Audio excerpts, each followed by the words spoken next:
Hello and welcome back to the Being Grounded podcast. We're on a mission to help you redefine success, become the best version of yourself, and find peace in this fast-paced world.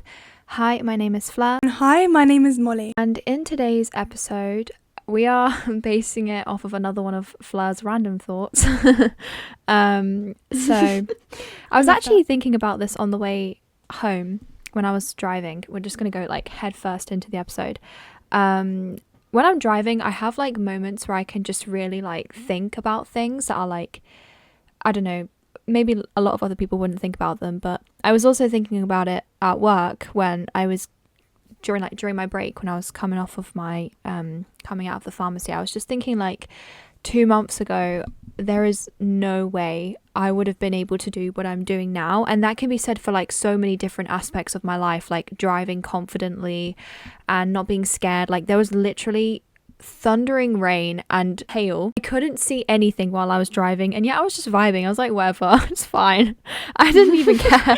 But if you put me in that situation 3 months ago, I would have pulled over and cried. I would have been so stressed. And even at the pharmacy, today we had queues of 10 plus people, and it was just me and 2 other people, and I was freaking out. But oh my god. Also, at the same time, I'm no, I'm not freaking out, because I'm used to it and I know what to do and I'm capable. And I guess those things just made me think about human beings in general. I think about the people that I did training for when I was hired to be working in the pharmacy. There were other people in the training room that were being trained to be van drivers for delivering food for Tesco. 3 or 4 other guys, and I was just thinking I wonder if they're comfortable with where they're at in their job right now. I wish I could see them again and be hey, how's it been? Because we literally went through all our training together, and it kind of feels weird to go through all that together and then not see them ever again. But I feel if I'm meant to, then I'll come across them. But it does make me think as human beings, there are so many things that we underestimate about ourselves, and we always go into something thinking, no, I'm not going to be good enough at that, it's not meant to be for me, or I'm weak, or I'm this, it's or whatever, too hard. Whatever it may be. We just don't trust that we're going to be capable enough. And I sort of wanted this episode to be a reminder, not just for everyone listening to this, but also to Molly and I, to be able to remember in moments where we are being confronted with something that seems challenging and seems like something that you can't do, that in probably a few weeks' time or a few months' time, you will be able to be not pro at it, but you'll be comfortable, and you'll be going from that level of discomfort that you currently are in now, just thinking about doing that said thing or just doing that said thing, and then we'll be able to feel comfortable enough to even be on your own. If I have to hold up the pharmacy for 20 minutes by myself, then I can. But if you told me to do that 2 months ago, I would have said no. I would have been I don't know what I'm doing, you can't do that.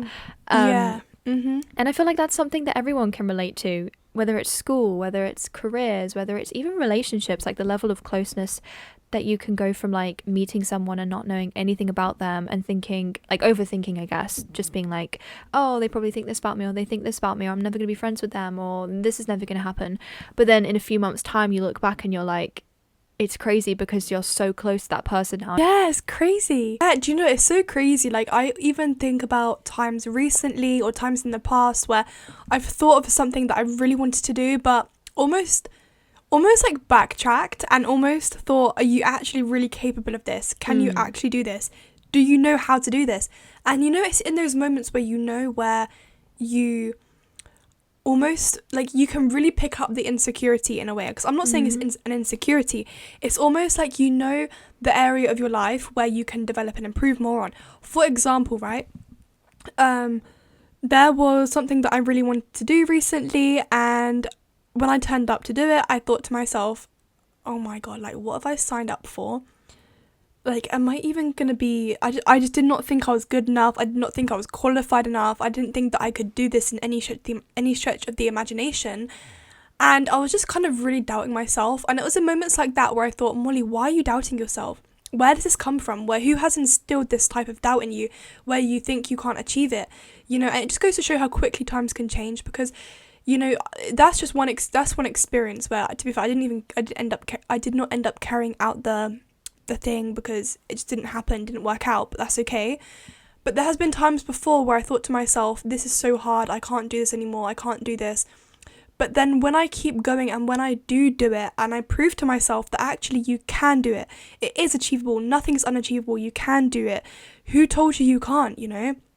And you know, I really realised this actually like during Ramadan when I was fasting. This is the first time I've ever done it, and I thought I can't do this, it's too hard, it's too hard. But you know, when I did it, I was like, I can do this. You know, what makes you think that you can't actually pursue something, whether it be a goal, whether it be a career path or whatever it may be. And when you do it, you almost the time of your life where you thought you couldn't do it just feels so unrecognizable. You forget about it. You forget that was even you know? Like, I always think, isn't it so funny to me how when me and you first met, for example, Fleur, like, it was weird because I can't imagine us not knowing each other. Yeah. Like, on the day you texted me after we met and the actual book signing, it was just crazy because, like, I can't imagine that time of life now in comparison to time of life now, like, where I know you now. Yeah. I did not know you back then. I don't know if that makes sense, but it's just crazy. And it just goes to show to you how quickly things change, how quickly life changes, how quickly you change as a person, you develop, you grow different interests, you want to try out different things, but it doesn't make you any less capable or any less worthy of having those things or desiring those things. If anything, I think it's admirable because it goes to show that you want to try new things and you're not scared to do it, no matter how hard it may seem. Yeah. And I think something that really changed my mind when it came to this perspective of, like, you can push your mind more than you realize is, I mean, I've talked about this before, but the book Can't Hurt Me, Master Your Mind and Defy the Odds by David Goggins, which quite literally, it's when I first started reading it, I was like, oh, I'm basically reading about this guy's life. Like, where is the relevance in this? It wasn't someone that I knew that much of, and I ended up learning about things like how they would do like extensive training to be a Navy SEAL, and he was also a motivational speaker and author and an ultramarathon runner who completed SEAL training, Army Ranger School and Air Force Tactical Air Controller training. So he really did everything, and it's crazy to me because when I was reading the book, I came across these moments where I was like, how is a human being, I mean, you do have to remember, it is the army, it is the military, like, they do make you do things that are like gonna break you, right? And he definitely did break several times, and I think each time that he broke and he got himself back up again was him shedding off a layer of himself that he didn't want to have anymore. But one of the things that he had to do was complete Hell Week, which was part of the training for what? Hell Week? Yeah, Hell Week. It's oh my god, that sounds fun. Well, it is what it is. It's part of the Navy SEAL training, and every time he would try and do that week, like his first 2 attempts, he had injuries, and then he wouldn't be able to like go through to the next stage.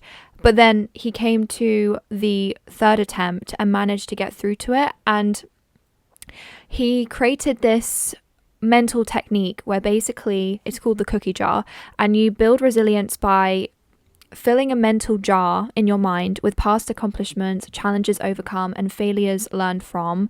And when you are like facing something that feels impossible, when you're facing something where you feel like you're going to crumble, you reach into that jar, like metaphorically in your mind, and you pull out a memory that you have and use it as a source of strength and proof that you are able to do all the things that you don't think you're able of doing. So for example, he went through quite a lot of mental and physical abuse when he was a young kid, and he witnessed things that people shouldn't witness. And when he was struggling with things like, you know, the marathons that he did and just Hell Week in itself, I don't remember everything that was in the book. I should remember, because when I was reading it, I did some research at the time, and this was like a year and a half ago when I was really interested in the Navy SEAL. Like when I was reading the book, I was like, well, this is so cool, but like how can anyone possibly go through that, was like the only thing that was going through my head. Like how do people do it?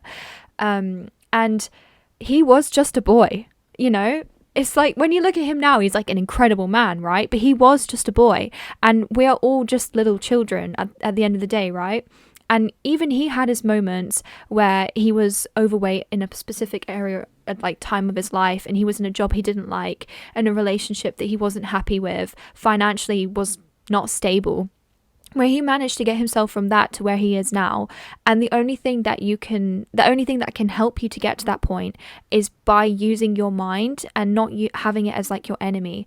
And I think that with like things like mental health, right, it's so easy to have yourself be your own enemy because you've been there throughout your entire life. You know all the mistakes you've made, you know all the people you've hurt, you know everything. And so it's easy for you to sit there and like nitpick at the parts that you don't like about yourself and say, okay, this I don't like about you. Or like, for example, how I said in the previous episode how I don't trust myself, and how that's something that other people in my life have noticed about me, that even if I am capable and I have the skills that I know I have, because I don't have that like complete inner trust that I know I deserve to have for myself, I will always lean on someone else's approval in certain situations where it's like a serious situation. I won't be able to finalize it with my own belief that I've done it right. I'll have to make sure someone has checked it just in case I have done it wrong. But like literally 99.9% of the time I was right. And if I just trusted myself and went with the fact that I knew what I was doing, then I wouldn't have had to almost go against myself. And every time you choose to go against yourself, and every time you choose to convince yourself that you're weak, or that you don't know how to get back up again, or that you don't know how to be strong again, you are falling for the tricks of the part of your brain which has been built to destroy you. And I always like to think of it as like a shadow in my head. Like this is how I like described it in my YouTube videos about how with my own mental health issues and like my relationship with depression in the past, whenever I did go through those periods of my time where I was extremely depressed, I had almost like a shadow in the back of my head, and it was like it took over my entire brain. And specifically when I was suffering with my eating disorder, it would just consume my brain, and it took over my thoughts, it took over my life, it took over everything. Like it just became me. But at the end of the day, it wasn't me. And anyone that is listening to this that is struggling with their mental health, I just want you to know that it isn't you, and that is just a part of you. I'm not going to say it's not you, because obviously it is you, like it is a part of you, but you have to separate it from who you actually are. Like when you look in the mirror and you see who you physically are compared to the thoughts that you have when you're left alone with yourself at night and you're just staring at your ceiling, right? Like they're two different things. And that voice that you have in your head technically isn't you, because it's built off of the world around you. Like we are, the majority of who we are as a person comes down to our environment, how we were brought up as children, what kind of family relationships we had, what kind of relationship with the media we had, with society, with schooling, with friends. The things that other people feed us, almost the things that people tell us about ourselves, like for example, you're too loud, you're too quiet, you're too boring, you're too fun, you're weak, you're too this, you're too that. They make up who you are as a person. And so when you are left alone with yourself, you don't have like a strong enough perception of your own self, and you don't have a strong enough connection with yourself to be able to override those negative things that people have said about you. So instead of like fighting for yourself and sticking up for yourself the way you would for a loved one, and saying, you know what, no, I am strong, you know, it's okay if I'm loud, it's fine, that's just who I am, it's okay if I'm this, it's okay if I'm that, like it doesn't matter what other people say. You just say, no, I'm loud, I need to stop talking, or I'm not strong enough, I need to do better, or I'm this, I'm that. Like you just go for the negative over the positive because that's what's comfortable for you, which is why, like I said, I see it as a shadow. Because at the end of the day, you can turn the light on and you can say you don't want that shadow in the room. But if you keep the light off, the shadow is going to become the whole room. Rather, if you turn the light on, it only becomes like a little fraction of the room. And eventually it will just be out of your like line of sight. Like you won't see it anymore, because you would have built that connection with yourself that will be so strong that you'll be able to fight off those things, which is literally what David Goggins did. So whenever he was like struggling, specifically in the Navy SEALs, he would go back to those times of his life where he thought that he was going to give up, and where he thought he was weak, and where he thought he was going to be beaten down, and he would tell himself, no, I've done it, I got up, why can't I do it again?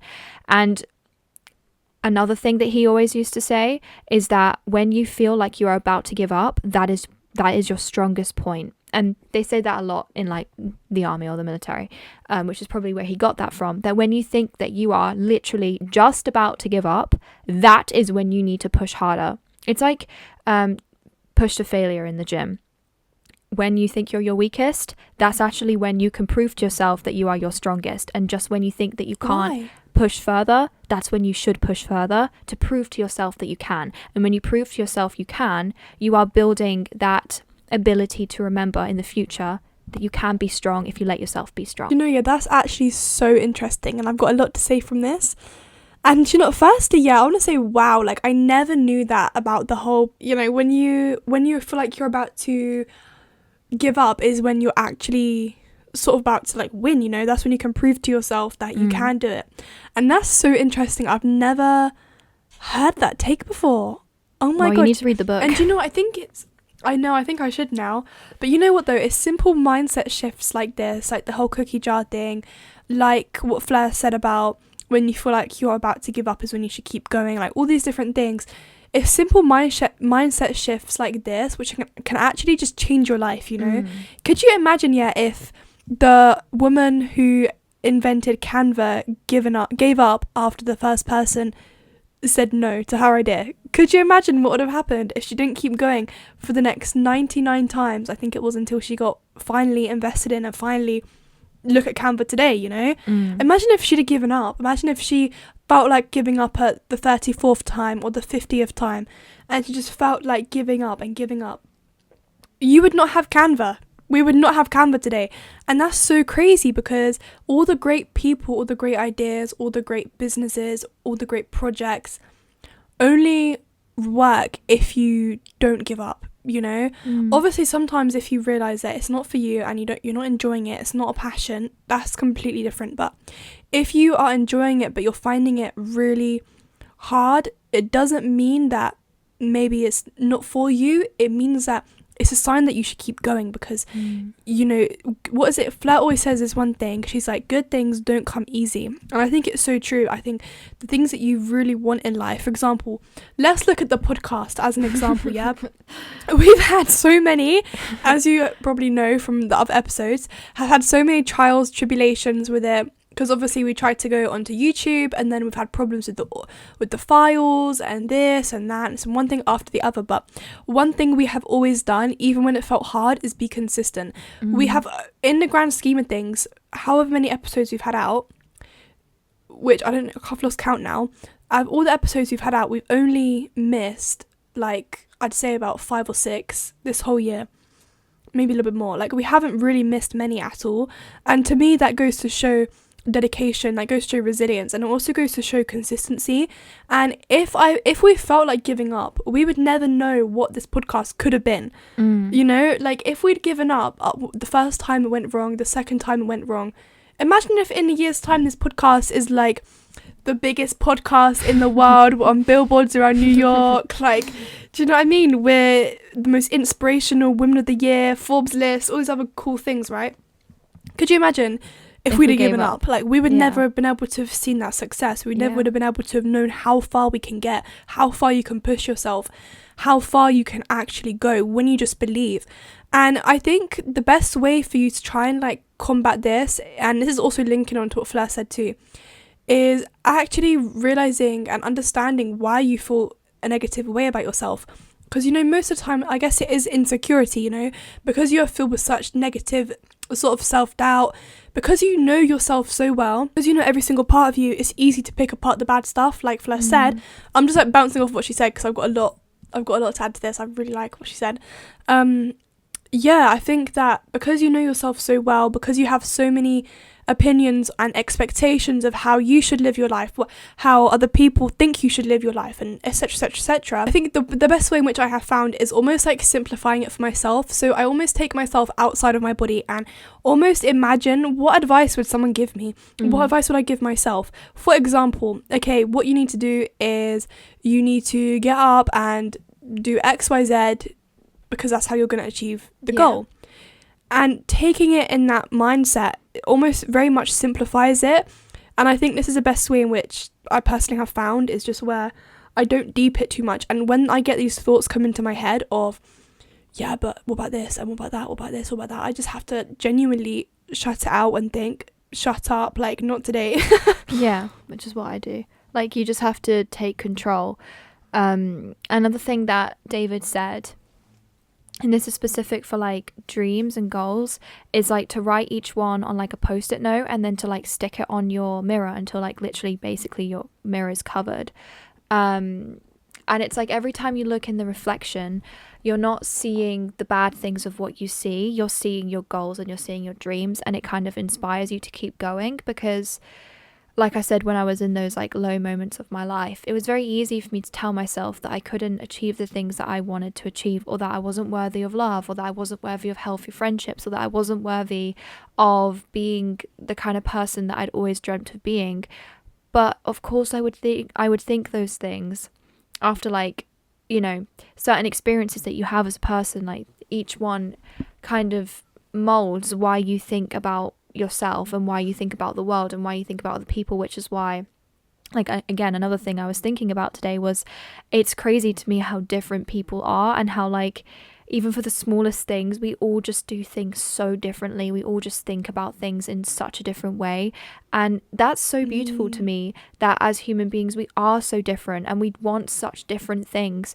And we shouldn't hold one another to the same standards that we hold for ourselves, or vice versa, you know, like we shouldn't hold ourselves to the standards that other people hold for themselves. Like, everybody's different, everybody wants different things, everybody thinks about the world in a different way. Some people think that the world is grand and beautiful, and some people think the world is depressing and full of, you know, like tragedy.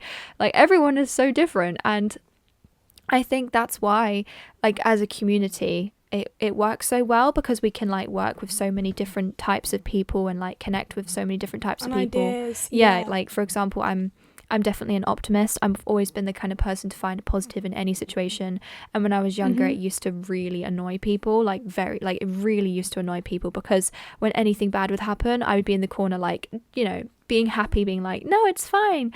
And I would, you know, over the years, I kind of became less like that, because it was literally like beaten out of me, but by these people that were not like literally beaten out of me, but you know what I mean, like metaphorically beaten out of me, because they just made me feel like I was being too much for being, like, you know, a bright and happy person. I lost that side of myself for like 4 or 5 years, and only recently, like only over the past 6 months, have I actually noticed that I'm being myself again. Like, I'm cracking really silly, stupid jokes, and I'm just like dancing and like singing whenever I feel like it, and just like jumping up and down. Like, I'm happy again and I'm cheerful again, and I haven't been like this version of myself for such a long time. But then the minute someone says, oh, you're being too loud, or you're being too much, it all just like rushes back to me like a flood of anxiety, and I just become so quiet again. It's like, it's horrible. It's because like I'm attached to that version of myself who was said that I was too much, who was said that I was too loud, who was said I was too optimistic, I was too that whenever those things are said to me now, I just freeze, and then I like lose that side of myself, and then it takes a while for me to get it back again over just such like the smallest thing that someone would probably think is just nothing to me.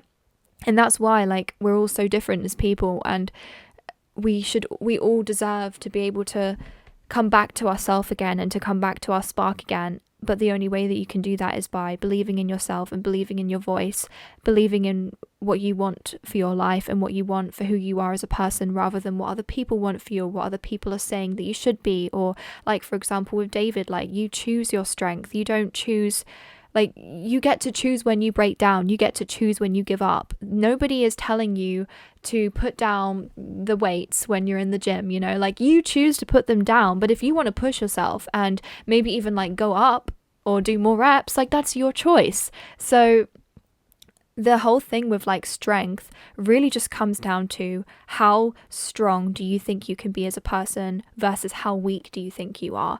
And when you like come to that conclusion, you cannot be held back anymore, because the only person who can hold you back is you. And once you step away from being that person, there is nobody else that can do that, just you. You know what, yeah, I really do believe you're made for this type of like stuff, life, do you know what I mean? Inspiring people. Thank you. Sorry. inspiring people, Thank motivating you. people, you know? Like, you know, I think a lot of people also, I feel like, why do I feel like an interview host? No, but it's true, like, I really do think a lot of people resonate with what you've said. And yeah, I'm very proud of you. Thank I think you you. should be proud of yourself as well. There's a spark that lights inside of me whenever I talk about things like this. I just get like anything to do with like self-improvement and books as well, which I need to get back into reading them. But like I said, David Goggins, Can't Hurt Me. It's just so good. It's so life-changing. And if you want to learn about the Navy SEALs, then you're going to learn so much from reading that book. Also, like how to run a marathon. Like, I just learned about... Like, it made me very motivated to go to the gym, actually. When I was reading that book, I was like, you know what? I'm not weak. I'm so strong. And I'm going to go to the gym and prove myself wrong. And I actually did. Like, whenever I'm at the gym and I'm doing, like, leg press, for example, like recently... I've been stuck on doing 60 kg for like 6 months. And recently I was like, you know what, let's do 90. And I did. It's like 30 kg more. But because I decided I wanted to, I just did it. And like 90 kg is not a lot for a lot of people. For me, that's a lot. For me, for someone that's been stuck doing 50, 60 for like a year, the fact that I just can do 80, 90 now because I just feel like it, it's great. And you can, like, obviously don't injure yourself, like don't hurt yourself, but like, you know, have you ever seen those videos where it's like they're at the gym with someone else and then they say, oh no, I can't do this, it's too heavy. And I actually did this with my friend. When they're not looking, you pretend to take it off and then you put it back on again so that they don't know that you've put it back on again. And then they do the rep again and they're like, oh, this is exactly what I wanted, this is it. But because in their head they've thought that it's like they've taken the weight off, they're able to do it because that's like in their head, okay, I know I can push 10 kg. So it's like, because I know I could push 10 kg, even if technically it's 15 kg, you're pushing it as if it's 10, because that's how your mind has like tricked you into it. And it's true. Like, we as human beings, like when we trick ourselves, like when we say to ourselves, okay, I can only do this, I can only push this way, I can only run this length, I can only, you know, I'm not just talking about sports, but like, you know, I can only do this job, I can only study in this specific area at school, I can only be with this kind of person. You actually mold yourself into being the kind of person that can do those things and only do those things. When you prove yourself wrong by coming outside of that box that you've created for yourself and like actually like physically coming out of it and proving yourself wrong, you will show to yourself that you can do anything you set your mind to, because you can. Oh man, I need to stop now because I'm gonna like literally talk about this for the rest of the night. No, it's so interesting. It's so true as well. I think you know, you're your biggest limiting factor. You know, you're the one that holds you back the most. Exactly. You know, it's your mind, it's your limiting mind. I think when you actually understand that, and when I say understand, I don't mean know, I mean deeply understand, like in your body, that nothing is impossible. You know, like you just have to look around at us as human beings, you know, the nature, everything, how everything's just so made, so in sync, and you think that you can't lift a weight in the gym. Like, you can do anything, you know, if you put your mind to it, if you believe you can. If you believe you can do something, if you know you can do something, you can do it. There's nothing stopping you except for yourself. Yeah, exactly. And I think this type of motivation is so important to have, you know, because it's about honouring your abilities. I think self-love and self-compassion and self-care and everything to do with yourself is knowing that you can do anything. Yeah. And when you know you can do anything, you won't stop at nothing, and B, you will actively seek out resources, actively seek out things to help you do it. Like, do you know what? Yeah, I've always been the type of person where I've had so many sort of interests or just so many things I want to be good at, and I don't know, again, maybe if it's optimism, maybe I don't really know what it is. Maybe a bit of like, I don't want to say pride because that just sounds really horrible, but like maybe a little bit of that where I just think I can do anything. Like, I know I can do anything. I think what's it called, optimism of youth, in the fact that if I know that if I wanted to go and train to be, I don't know, flipping, I don't even know, a pilot, like I could do it. If I want to go and be an author, I could do it. If I want to go and be anything, I can do it if I put my mind to it and if I learn about it. Easy. Do you know what I mean? So I think that with that comes a level of optimism, but also a level of like annoyance and frustration, because when you have so many things you want to be good at, when you have so many things you want to do just out of interest, I think it becomes frustrating, because then you think, oh, like, what am I actually going to do with my life, you know? Yeah, that's the situation that I'm in right now anyway. That's literally how I feel. It's like, I'm in my gap year, but I'm thinking, do you know what, maybe I could go and be like a nutritionist. But then I also kind of want to do history. But then I'm also thinking of doing fashion, and then I don't really know. Maybe I should just like be a model. Like, I've got so many different things I want to be good at or learn about. And I was thinking today, oh, maybe I should do like oncology. I think that just really depressed me. I can't do oncology. But, yeah, but do you know what I'm trying to say? Yeah. You know, when you have so many different things you want to learn and be good at or do, it kind of becomes a bit like, oh, damn, now what am I even going to do?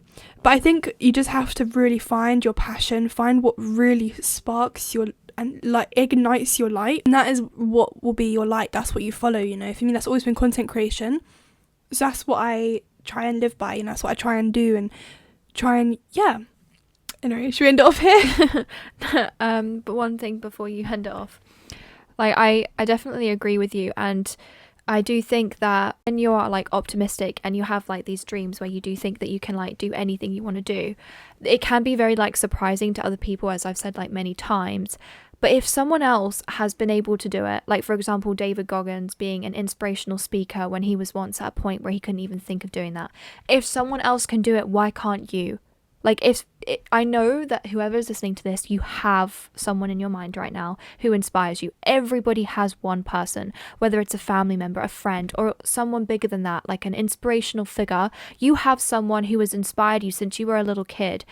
Why do you think that you can't be just like them? Or obviously you're not going to be just like them, but why do you not believe that you can achieve the things that they did and maybe even more, and just be that better version of yourself who has all of these things that you want to have? Like, why do we limit ourselves? It's not fair. And you know, it's not fair. I sound like a little kid. I want the candy. It's not fair. But it's true. It isn't fair. And you know, the reason why we believe these things is because there's other people that whisper in your ear saying, you aren't going to achieve what you want to achieve. Or why are you doing that? Like, why are you wasting your time? Like, oh my God, just be quiet.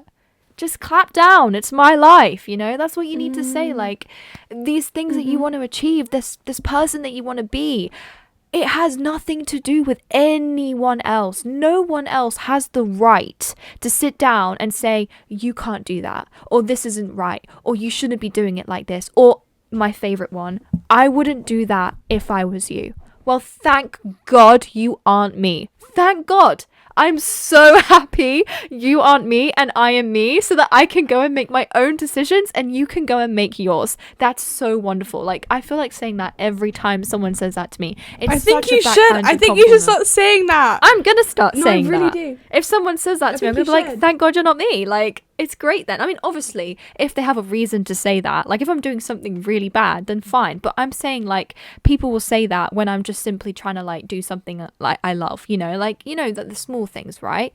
And I personally think that the people that love you will support you. They will be there for you. And even if it's hard, even if it's challenging, even if they don't want to see you go through the pain of having to try and achieve that thing, they will be there anyways. You know, like all the people that were on David's side when he was trying to run that marathon and he was like literally ripping apart his body. They weren't saying, no, you need to stop because you're going to go to hospital, which he was, and he did. They told him to keep going because they knew that at the end of the day, that's what David would have wanted them to do. So at the end of the day, when there's someone that's trying to pull you down, someone that's trying to make you less positive or more this or more that, or when you feel weak, when you feel like you can't achieve what you want to achieve, or when you are about to start something new or go into something new and you think that you're not going to get through to the other side, the only person that can define that is you. What does weakness mean to you? What does strength mean to you? That's your decision. You should be a motivational speaker. I am a motivational speaker. Yeah. You should honestly, and you are as well. Get up on the stage. Oh, thank you. We both You're are. just very good at articulating your words. You're very good at like speaking. Thank you. Yeah.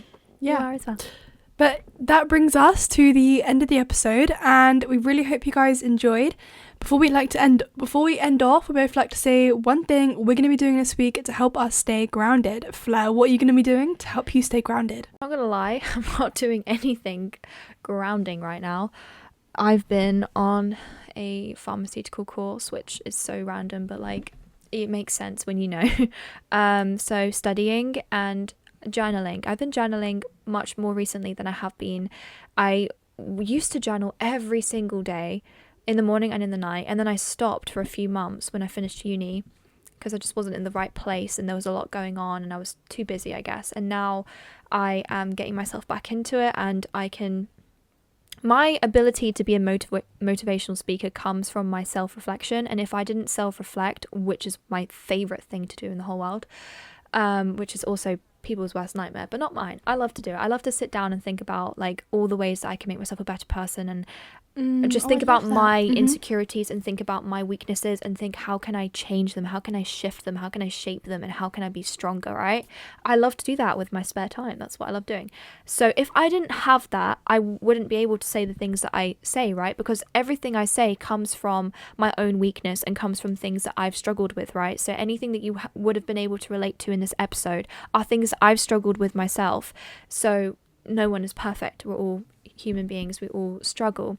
And so me journaling allows that. And I do think that if you haven't ever journaled, you need to start. Like, it could even look like just opening your notes app and just writing down things that are in your head, doing a voice message to yourself in like the voice app's notes, or if you have paper and pen, then just write it down, because you will find out things about yourself that you just simply wouldn't have ever known if you didn't give it a shot. So yeah, what about you? Oh, I love that. And do you know what? I think having that self-awareness and having that ability to be able to reflect on yourself is so important. I think a lot of people don't have that in this especially in this generation. Not many people have the ability to be able to deeply understand themselves, reflect on themselves, understand and even comprehend as well where they can improve, how they can improve, and etc, etc. So I love that for you. Keep going. I love it. For me personally, do you know what? I'm honestly going to say the same. Because, you know, I picked up my journal for the first time, and I used to journal a lot, not as much as Fleur, but I used to try and journal like every single night, just sort of write down about my day, how I was feeling, and I didn't really have much structure to it. I just wanted to get everything out of my mind. And to be fair, I kind of stopped when I got a little bit older. When I was like, you know, teenager, well, I'm a teenager, but I'm an adult, but like when I was like 15, 14, 13, you know, younger teenager, I used to journal all the time, and I've really just not done it much. And I've got the Tamcore guided journal, and you know, I actually really love the guided journals. It's so good. It is so good. It's really good. That's why I got into it. And so today I picked it up for the first time in a while, and I'm just trying to get back into the habit of doing it, because I think it's a great way to sort of like clarify your goals and you know what's happened in your day, and understand your day and yourself better. So yeah, honestly, genuinely same. So I love that. Yeah, so that brings us to the end of the episode. Thank you so much for listening. We really hope you guys enjoyed, and if you did, please be sure to check out our other platforms, social media platforms. Mine and Fleur's YouTube, the podcast YouTube, the podcast Instagram. And if you want to send us a little DM or a little message or email, you can email us on beinggroundedpodcast.com. No, you can't. That's not an email. That's not our email address. What did you say? Being Grounded Podcast. Oh, that's a website. beinggroundedpodcast@gmail.com. You can message us on beinggroundedpodcast@gmail.com, and we will see you in the... It's gmail.com, right? At gmail.com, yeah. Oh, you know, sometimes you just deep random things. Yeah, at gmail.com. It does sound weird until you like think about it. At gmail.com. Yeah, you can email us on beinggroundedpodcast@gmail.com, and we will see you in the next email. In the next email. Please, Molly, you have to keep this part in. It's so funny. It's so late. It's like nearly 8 p.m. We've never filmed an episode this late before. It's because we're so tired and we've both been working, and that's why. And now we're just like, we can't even get our words out. We'll see you in the next email. We'll see you in the next episode on Tuesday at 5 p.m. Bye bye. Comment ça va? Bye.